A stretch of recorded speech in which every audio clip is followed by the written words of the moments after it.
যেহেতু পুর আছে তো প্রথমে একটু প্রেস করে নিতে হবে, পুরো একটু বাড়িয়ে নিতে হবে এবং এর মধ্যে গার্নিশিংয়ের জন্য সামান্য ধনে পাতা, কালো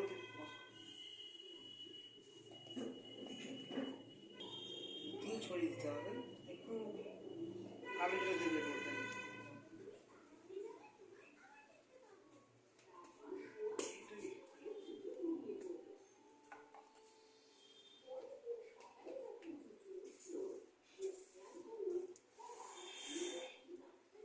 দেওয়ার পর এটাকে আমি একটু বেড়ে নিই, খেলাটা দেখাচ্ছি।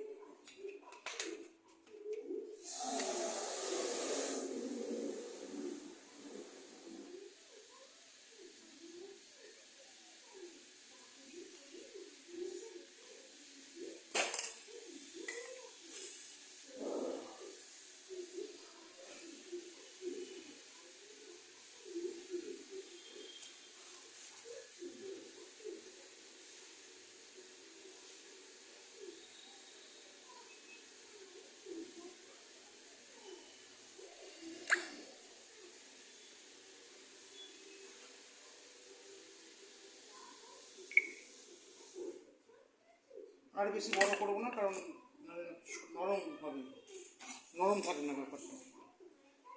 কড়াটা প্রথম থেকেই গরম করে নিয়েছি, জল দিয়ে দিয়েছি এর মধ্যে, যেহেতু তন্দুরি স্টাইল হচ্ছে না, যেটা আরও গরম করে নিয়েছি।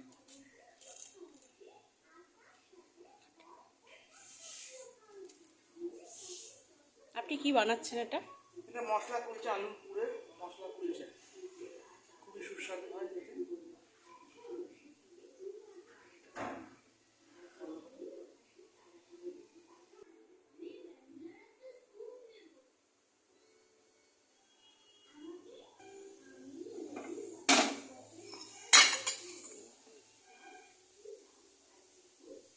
দিয়ে দেওয়ার পর একটা ঢাকা দিয়ে দিলাম এবং এখানে পুরোটাকে একটা কাগজ দিয়ে আটকে দেবো। এরপর একটু তেল ব্রাশ করলাম, করে এটাকে উল্টে দিয়েছি এবং এবার আর একটু ঢাকা দিচ্ছি সামান্য সময়ের জন্য। ফুলে গেছে এটা দেওয়ার পর। মশলা কুঞ্চা রেডি হয়ে গেছে, দেখুন এই হয়েছে মশলা কুঞ্চা।